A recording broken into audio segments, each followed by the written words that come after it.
Another thing, number 3, sabi ni Paul, they are not to be slanderers. They are not to be slanderers.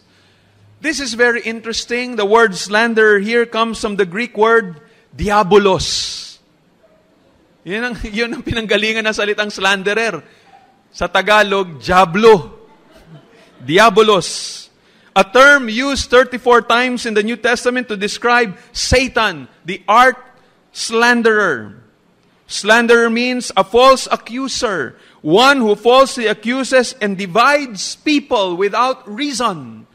No, pag kinwentuhan mo itong isang taong ito, nagkakahiwalay siya, humihiwalay siya sa kanyang kaibigan, nagkakaaway sila sa kanyang pamilya, nag-aaway yung mga magkakapatid, yung mga anak nila nag-aaway, nag-aaway yung tatay, nagkakaaway, basta nagkakaroon ng division in the home. Yun daw ang isang slanderer, according to Webster. Yung older Webster Dictionary, slander is a false tale or report maliciously uttered and tending to injure the reputation of another by lessening him in the esteem of his fellow citizens, by exposing him to impeachment and punishment, and by impairing his means of living. Yun ang ginagawa ng babae pag sinabing inislander. Meron siyang mga false accusations, masama yung kanyang motibo, may mali siya yung kanyang puso, kaya niya ginagawa yun upang bumaba ang pagtingin ng mga tao sa kanya, upang masira yung kanyang pamumuhay, upang siya ay talagang maging walang kwenta kumbaga sa society. Dagdag pa yan dun sa para maghiwalay, para ihiwalay siya sa ibang mga tao. Nagkakaroon ng division sa isang pamilya o sa isang organization dahil sa kanya. Sabi nga ni MacArthur, nothing is more Satan-like than slander. And whereas men tend to sin and violently react physically, women have a tendency to be rough or violent in their words. Satan is a malicious slanderer, slandering night and day. Don't be Satan-like. Kayong mga older women. Older women may have, in the island of Crete, as elsewhere, found themselves with a lot of time on their hands, and they were given over to talk. And that talk became gossip, criticism, fault-finding, slander. Paul says, that's the devil's work. Older women should not vent their depravity through their speech. Older women, mag-ingat. Yan ang malaking temptation. Lalo na wala ka ng trabaho, marami ka ng panahon sa buhay mo, hindi na ikaw naglalaba, hindi na ikaw nagpaplansya, ikaw na pinagsisilbihan ng lahat. But it is possible, because of the amount of time that you have, your idleness, your brain, because your idol becomes the devil's workshop. And then it manifests itself, yung wickedness ng demonyo, nagmamanifest through the tongue, particularly sa mga babae. So be careful, older women, you are not to be diabolos. Number 4, they are not to be slaves to much wine. They're not to be slaves to much wine. You see, there's a connection between loose tongue and intoxicating drink. A woman who drinks too much will probably talk too much. Di ba? Alam naman natin yan, lalo sa mga lalaki. Siguro sa mga babae, hindi masyadong ganun. Pero this is just a warning. Well, in their context, during the Roman and Greek period, yan ang problema ng mga older women sa kanila. Sila mga lasenga. Very interesting yung term dito. Sabi, slaves to much wine. The word slaves means to bring into bondage or to make a slave. And in the perfect tense, dito sa Greek, it emphasizes a completed state or permanent condition of being held and controlled by wine. Even worse, an older believer who becomes addicted brings dishonor to the Lord's name. She destroys the reputation of the church, and more often than not, leads others into following their ungodly example. Kaya ito stereotype ito ng klase ng mga older women during the ancient times. Yan ang talagang double vice ng mga babae nung panahon na yon. sila mga drunkards, and at the same time, they are malicious gossips, yan ang NIV translation, or they are slanderers. Let's look at number 5. Let's look at it positively right now. Sabi dito, they are to teach what is good. That's another thing na dapat na ginagawa ng older women. They are to teach what is good. Now, listen very carefully. Alam niyo, pinapakita rito that the Lord intends for older women to be teachers. Now, I'm not referring to teaching in a formal sense. Pero dapat lahat ng older women pwedeng magturo sa younger women. Dahil sa mga bagay na natutunan nila sa Panginoong Diyos nung sila'y bata pa, dapat pagdating nila ng senior citizen age, dapat pwede na silang magturo sa mga younger women. Of course, you don't have to reach that age bago ka makapagturo, pero lalo na dapat. Pagdating ng 60 ka na, ang dami mo nang alam sa mundo. Ang dami mo nang alam patungkol sa salita ng Panginoon Diyos. What this is saying is, according to John Calvin, it's not enough for older women to be decent. They are also to be teachers and trainers of young women to live a decent and chaste life. Kita nyo, dapat ganon. Hindi lang maayos yung older women, marunong pa silang magturo. Maayos pa silang modelo at examples. Please take note, by the way, that it was not Titus who was to teach the younger women how to be godly, but it was the older women who were to teach the younger women. Ang ganda nun eh. Naiingatan tuloy mula sa temptation o sa tukso yung mga ministro ng Ebanghelyo, mga elders. Kasi sabi dito, ang older women ang magtuturo sa younger women. Very good counsel. Kaya, kailangan ng older women. Kasi sa iglesia, maraming mga babae. Maraming mga maaga pa lamang na nag-asawa. Now, of course, it doesn't mean hindi na pwedeng mag-counsel ang mga lalaki o mga pastor sa mga kababaihan. All this is saying is, yung assignment na yon ay primarily assignment ng older women. Dapat sila yung naghahanap ng opening door. Sila yung naghahanap ng sitwasyon. Sila yung naghahanap ng paraan. Paano ko ba matulungan itong mga kababaihan sa aming iglesia? They are to teach what is good. By personal word and example, they must teach what is morally good, noble, and attractive. And as I said a while ago, the reference is not to public instruction, but to teaching function in the church. Sabi yan ng NIV Bible Commentary. Ulitin ko. The reference is not to public instruction, but to their teaching function in the home. What they were to teach includes those that please God, and particularly the things listed in Titus chapter 2, verses 4 up to 5. Nakalagay doon, so train the young women to love their husbands and children, to be self-controlled, pure, working at home, kind, submissive to their own husbands, that the word of God may not be reviled. John Gill says, the old women should be teachers not of old wives' fables, of superstitious customs, rites, and ceremonies, of the intrigues of love, and of things filthy and obscene, but of things that are solid and substantial, useful and improving, honest and honorable, chaste and pure. Ang ganda. Diba, may ibang mga babae, sila pa nagtuturo ng kalokohan sa mga younger women. Hindi dapat ganon.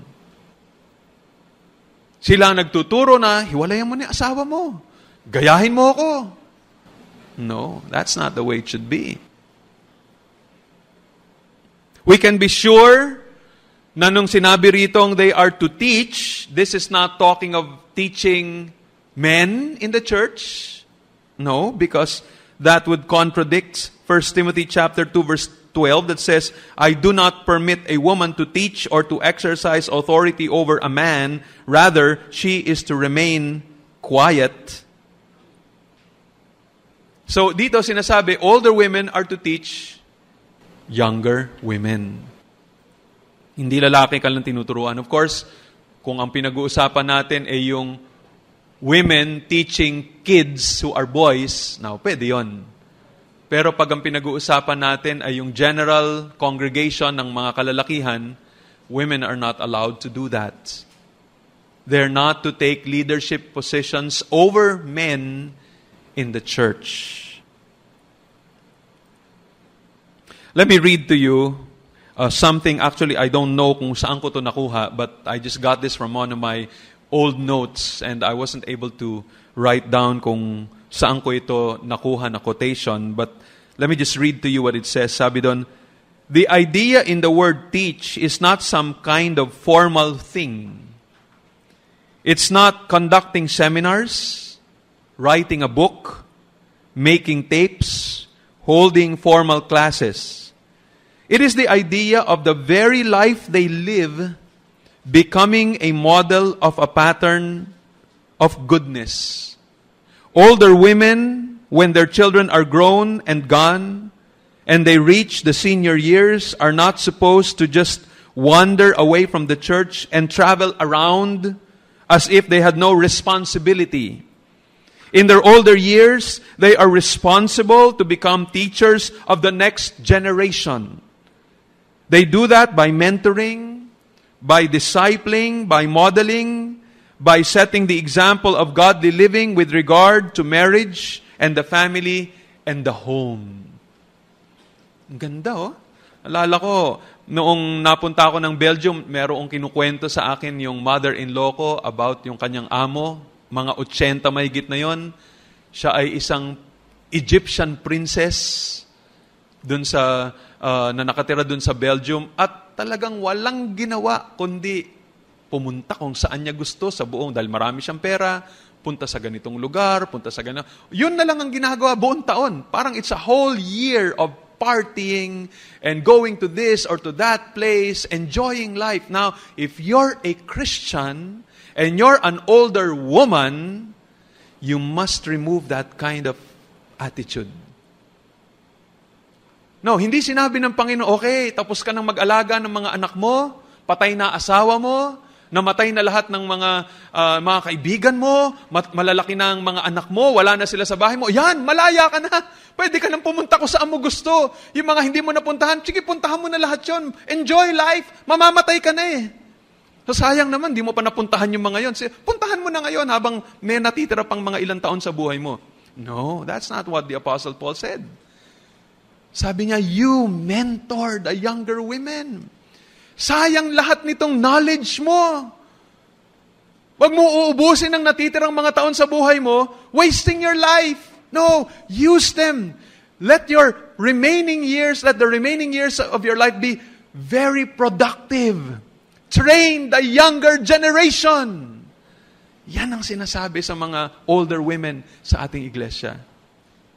And one more thing, sabi doon, and so train the young women. This is actually connected dito sa number 5, pero gusto lang idagdag. So train the young women. Yung salita kasing train, this is very, very interesting also. Etong train na ito denotes teaching in the sense of bringing people to their senses, showing what sound thinking is.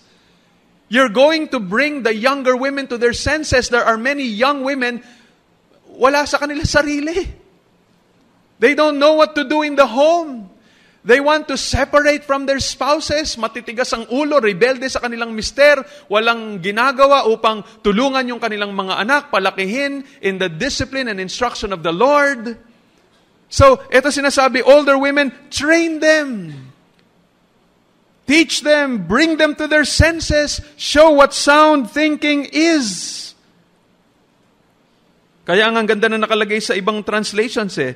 Sabi dito, for example, sa Amplified, so that they will wisely train the young women to be a sane and sober of mind, temperate, disciplined. Sabi ng King James Version, that they may teach the young women to be sober. Sabi ng Weymouth translation, they should school the young women. Sabi ng Young's literal translation, that they may make the young women sober-minded. You see those terms, sober-minded. Mabuksan yung kanilang mata patungkol sa seriousness ng kanilang responsibility.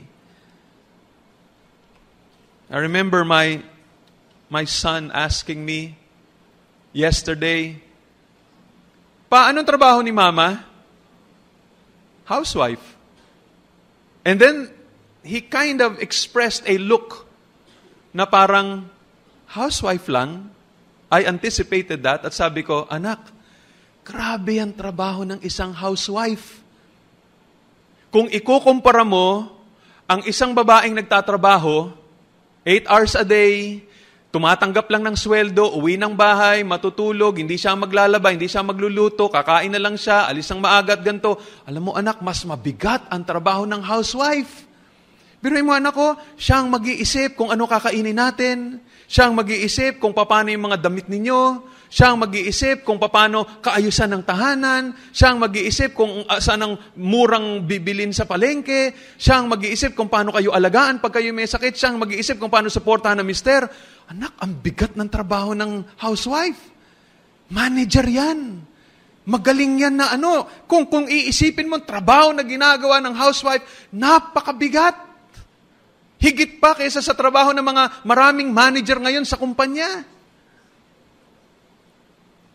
And with all of the training that older women should have gotten at home, abay pagdating ng 60 years old, dapat kaya na nilang magbigay ng counsel sa mga batang babae, kaya na nilang imulat yung kanilang mga mata. "Iha, ikaw ay papunta pa lang, pabalik na ako. Makinig ka sa akin. Ganito ang sinasabi ng salita ng Panginoon Diyos." That's what older women should be doing.